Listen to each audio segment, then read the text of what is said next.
No vídeo de hoje do canal do Nicola, vou te contar quanto o Palmeiras ofereceu ao Cerro Porteño pelo volante Vila Sante, paraguaio da seleção. Quero falar também sobre Brenner, autor de 2 gols na derrota do São Paulo para o Lanús, e o Brenner está tirando passaporte, o que pode abreviar sua passagem pelo tricolor. Detalhes sobre a grande atuação do Neneca com a camisa do Flamengo. Será que está pintando um goleiro de seleção? Vou falar também sobre a derrota do Corinthians em casa para o América, se complicando na Copa do Brasil. E ainda tem informações sobre Marinho muito bravo com o torcedor santista e o desabafo de Carlos Augusto Montenegro, homem forte do futebol do Botafogo.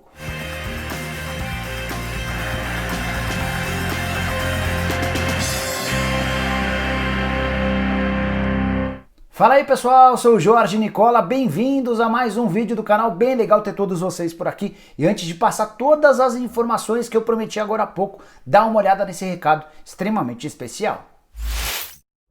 Você já ouviu falar sobre a 1xBet? Pois saiba que o maior site de apostas do mundo tem como parceiros Barcelona, Liverpool, Chelsea, entre outros gigantes do futebol. Na 1xBet os lucros podem ser grandes, os pagamentos são rápidos e o método de apostas na internet é extremamente confiável. Quer mais? Na 1xBet você ainda pode apostar em vários outros esportes, aumentando assim a sua chance de faturar alto. Bacana, né? Então se inscreva agora mesmo e usando o código Nicola você ainda ganha o dobro do valor do seu primeiro depósito. Só para exemplificar, se você depositar R$50, passa a ter R$100 para suas apostas. Não perca tempo e entre agora mesmo no link que está na descrição desse vídeo para começar a aproveitar tudo da 1xBet. Bora começar o vídeo falando sobre a vitória do Internacional por 2-1 em cima do Atlético Goianiense em Goiânia. Vitória em que o Inter poupou vários titulares e mesmo assim conseguiu sair na frente nas oitavas de final da Copa do Brasil, os gols todos no segundo tempo. O Inter abriu o placar com o Fernandes aos 12, aos 15 o Moisés, lateral esquerdo, marcou pela primeira vez com a camisa do Internacional e aos 46, praticamente no finalzinho do jogo, o Jean, goleiro do Atlético Goianiense, bateu um pênalti e diminuiu a vantagem colorada. Na semana que vem os dois times se enfrentam e o Inter vai depender de um empate para passar a próxima fase. Vale a lembrança de que na Copa do Brasil não há critério de desempate com um gol fora. Ou seja, qualquer vitória do Atlético Goianiense por um gol de diferença leva a decisão para os pênaltis. Também nessa quarta-feira, agora pela Sul-Americana, o Vasco abriu vantagem contra o Caracas, jogo de ida em São Januário. Jogo bem ruim, o Vasco não fez uma boa partida, teve um pênalti a seu favor, Carlinhos acabou desperdiçando. O Vasco ainda teve um jogador expulso e o Thiago Reis foi a salvação da lavoura. Ele entrou no finalzinho e aos 43 do segundo tempo garantiu a vitória por 1-0. Na semana que vem é a vez do Vasco visitar o time venezuelano, precisando de um empate para chegar à próxima fase da Copa Sul-Americana. Não foi bom o jogo do Vasco. A primeira vitória, Cruz Maltina sob o comando do Sapinto, não deixou uma boa impressão no torcedor. A derrota do Botafogo para o Cuiabá por 1-0 na terça-feira segue rendendo bastante em General Severiano. Nessa quarta-feira, o Carlos Augusto Montenegro, que é o homem forte do departamento de futebol do Botafogo, anunciou uma coletiva e fez declarações extremamente fortes. Ele admitiu o risco de o Botafogo não conseguir entrar em campo tomando o WO por falta de luz, entre outras coisas. Separei as frases mais importantes. Começando exatamente por essa, abre aspas. O Botafogo corre o risco de tomar WO se não conseguir pagar a luz. Não tem dinheiro, não tem receita, está tudo bloqueado. Só conseguimos pagar salários, mas a vida não é só salários. Outro dia eu comprei 18 bolas, não tinha bola. Quem vai pagar isso? Não sei. Fecha aspas. Essa entrevista bem longa e extremamente sincera. O Montenegro ainda falou a respeito, por exemplo, de alguns jogadores que quase foram parar no Botafogo. Contou que o Galhardo, que é super artilheiro no Internacional, pediu R$300 mil por mês de salário no começo do ano. O Botafogo duvidou da qualidade do Galhardo e achou o valor muito alto, acabou não o contratando. Outro jogador que se ofereceu para jogar no Botafogo foi o Vina, que faz grande temporada com a camisa do Ceará. Ele pediu R$200 mil por mês na oportunidade. O Botafogo também considerou o valor muito alto e abriu mão do jogador. Para completar, ainda sobre a entrevista do Montenegro, ele descartou a possibilidade da contratação de um técnico estrangeiro. Vale a lembrança de que o Bruno Lazzaroni foi demitido do Botafogo. De acordo com o Montenegro, não há grana para fazer grandes investimentos em busca de um técnico. Ele disse que esse técnico tem que ser brasileiro e tem que ser um cara extremamente identificado, decisivo, bravo, que comande o time. Afinal de contas, o Botafogo passa por enormes dificuldades financeiras, técnicas e também de motivação. Quem também desabafou pelas redes sociais foi Marinho, pouco depois do empate em 0-0 do Santos com o Ceará, jogo de ida das oitavas de final da Copa do Brasil na Vila Belmiro, jogo bem legal, com idas e vindas, com chances para os dois lados, mas o Santos, com a expulsão do Lucas Veríssimo aos 46 do primeiro tempo, sofreu demais na etapa final e correu o risco de perder dentro de casa. O Marinho, coisa de 2, 3 horas depois, entrou numa rede social de santistas para cornetar os xingamentos e as reclamações dos torcedores santistas. Separei o trecho em que ele reclama, em que ele fala a respeito do comportamento do torcedor, abre aspas. Time sem dinheiro, bloqueado na FIFA e não pode contratar.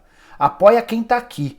Quer Messi, Neymar, Cavani, P, 3 pontinhos. Pô, tô de saco cheio já. Quando a gente ganha é Real Madrid, quando perde é Ibis. Muito mimimi. Vamos sair da rede social e apoiar os meninos, fecha aspas, foi o discurso do Marinho. O Marinho tem se posicionado de forma bem dura, dentro e fora de campo, em uma série de situações e já se tornou há algum tempo o grande líder desse Santos, ele pedindo respeito, carinho, um pouco mais de cuidado do torcedor para com o Santos. De fato, todos os problemas que o Santos tem enfrentado minimizam todos os esforços e as dificuldades pelos quais o time passa, time que faz boa campanha no Campeonato Brasileiro, mas que vai correr enorme risco de não chegar à próxima fase da Copa do Brasil. Vai precisar vencer o Ceará no Castelão ou empatar e vencer nos pênaltis.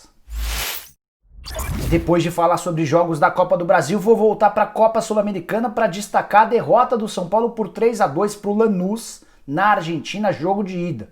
Partida de volta marcada para a próxima quarta-feira no Morumbi. São Paulo saiu na frente com o gol do Brenner, tomou a virada com 2 gols do Sandy, centroavante de 40 anos de idade, chegou ao empate no finalzinho com o Brenner 2-2. O gol do Brenner foi marcado aos 43 do segundo tempo, mas o São Paulo acabou tomando o gol da virada, já nos acréscimos, perdeu por 3-2 para um time que não jogava há 7 meses.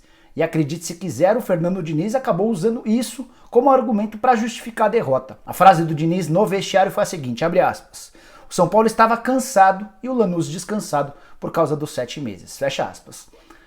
Aí ele tá achando que todo torcedor do São Paulo é bobo, né? Porque afinal de contas, se você não joga 7 meses, isso não é uma vantagem, é uma baita desvantagem. Você perde ritmo de jogo, você perde ritmo de competição, você perde entrosamento.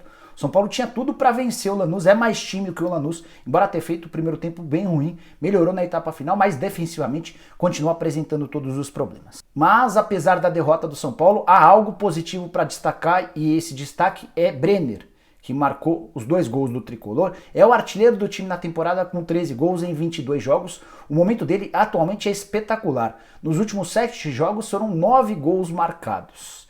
E tem uma informação importante de bastidor que eu consegui apurar com o empresário dele, Fernando Garcia. O Brenner está tirando o passaporte italiano. A avó, por parte de mãe, é italiana, ou seja, vai dar a possibilidade de o Brenner tirar um passaporte italiano, algo que vai lhe garantir um enorme valor no mercado europeu. Afinal de contas, quando contratado por um time italiano, espanhol, inglês, seja lá qual for, ele não vai ocupar vaga de estrangeiro. De acordo com Fernando Garcia, já se deu entrada na papelada e a expectativa é que entre junho e julho do ano que vem esse documento esteja pronto. Então, até lá, o São Paulo vai precisar fazer todo o esforço do mundo para não vender o Brenner, apesar de imaginar que diante dessa fase aparecerão propostas. Isso porque se vender agora, vai vender por um valor muito menor do que esse garoto de 20 anos de idade vai passar a valer quando tiver esse passaporte italiano. Brenner, que tem histórias curiosas dentro do São Paulo, surgiu como uma enorme revelação, não conseguiu vingar no time principal, foi emprestado para o Fluminense, também não foi bem, e agora, sob o comando do Fernando Diniz, reencontrou o caminho do gol. Ele chegou a marcar um 3º gol no jogo contra o Lanús, o gol foi anulado. Até agora não consegui identificar se de fato merecia ou não essa marcação de impedimento, lance muito difícil, não há o árbitro de vídeo na Conmebol e por conta disso esse 3º gol dele foi anulado. Conversei com o Fernando, como eu te disse, e não há propostas nesse momento, nem sondagens. O torcedor do São Paulo pode respirar aliviado, pelo menos por enquanto. O Brenner vai ficando no Morumbi. Bora falar agora sobre Hugo Souza. Eu gosto de chamá-lo de Neneca, ele não se importa, pelo contrário, se você entrar nas redes sociais dele, você vai ver que ele mesmo se auto-intitula Neneca, então eu vou tratar o goleiro do Flamengo como Neneca.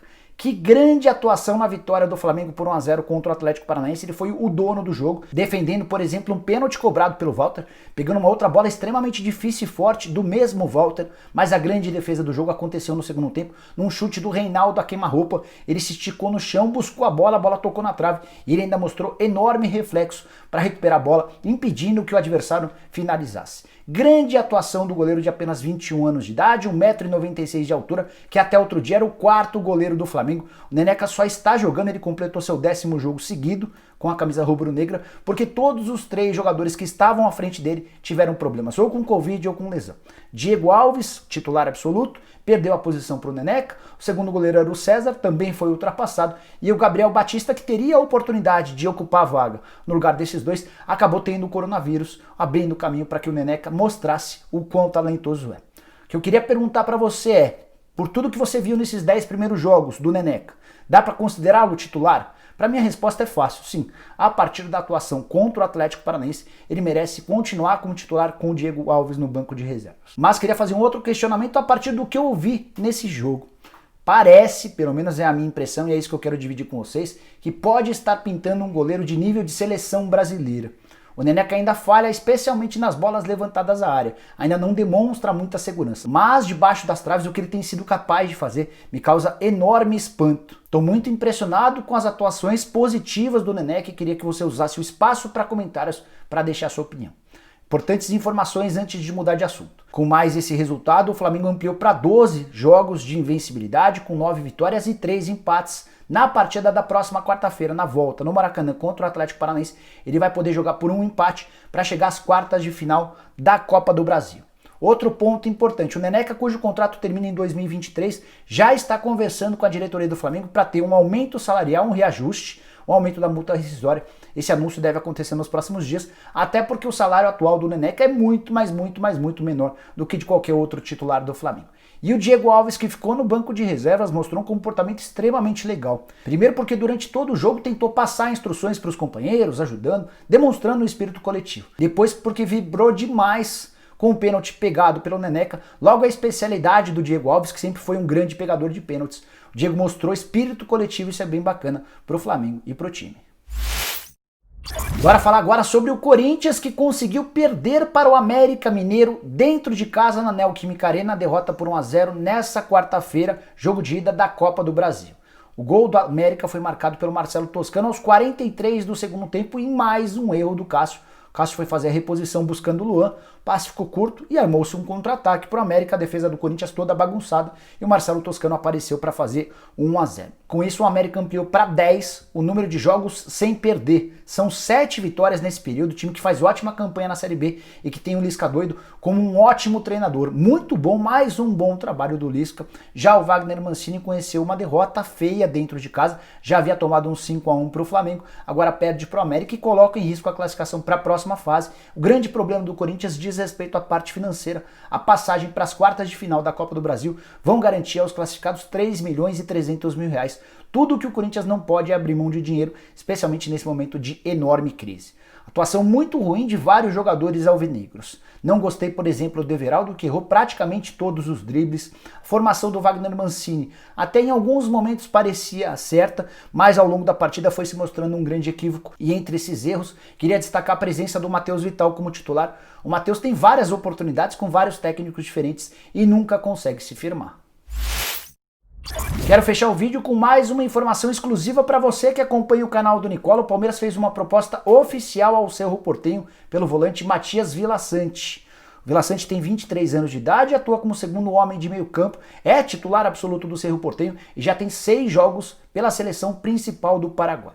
A oferta que o Palmeiras fez ao Cerro foi de 2,5 milhões de dólares por 80% dos direitos econômicos, o valor seria pago de forma parcelada. Conversei antes de gravar esse vídeo com o Regis Marques, que é o representante do Cerro Porteño nessa negociação. Foi o Regis quem ofereceu o Villasanti para o Palmeiras e ele me assegurou que por essas cifras e nas atuais condições não há a menor possibilidade de haver acordo. Tudo porque primeiro o Palmeiras decidiu pagar de forma parcelada e esses 2,5 milhões de dólares foram considerados pouco pelo Cerro Porteño. Depois porque o Palmeiras, apesar da sugestão ter partido do Regis Marques, está tentando fazer o negócio sem a participação do empresário. O Anderson Barros foi quem procurou diretamente o pessoal do Cerro Porteño, que informou ao diretor executivo de futebol do Palmeiras que só vai aceitar qualquer tipo de proposta se essa proposta vier pelo Regis Marques.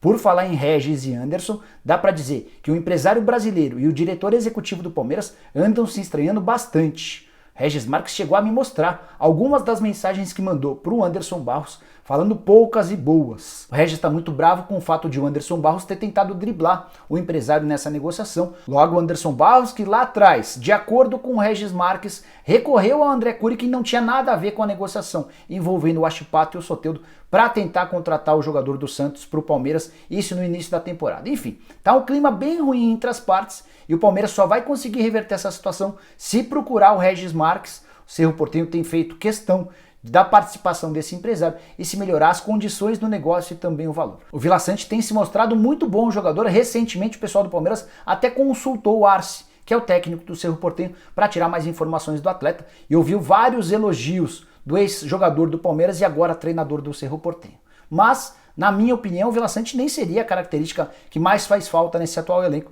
Acho que o Palmeiras deveria priorizar a busca por um camisa 10. De qualquer maneira, há um entendimento de que o Vila Sante poderia ser bastante útil e o Palmeiras tenta convencer o Cerro Porteño a fazer o negócio.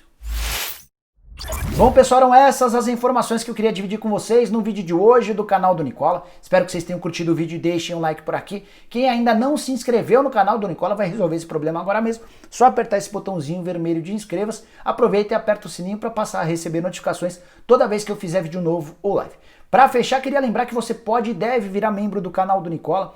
Tem aqui embaixo um botãozinho azul escrito Seja Membro. Você clica lá, escolhe qualquer um dos 5 planos e passa a ter uma série de vantagens bem legais. Combinado? Nos vemos de tarde. Tchau, tchau!